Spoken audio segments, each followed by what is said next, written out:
Guys, tingnan nyo to guys, yung ano mushroom na to, napakalaki. Ayan oh. Ang sabi sa ano sa Google, pwede naman daw makain tong mushroom na to. Ayan oh.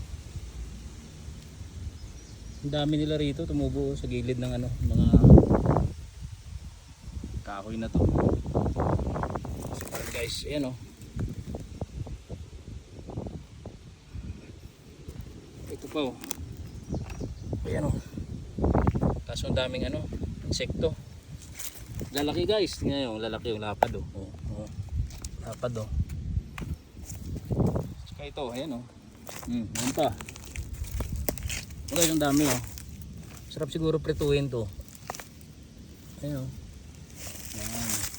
Diba malaki? Grabe, ayan oh.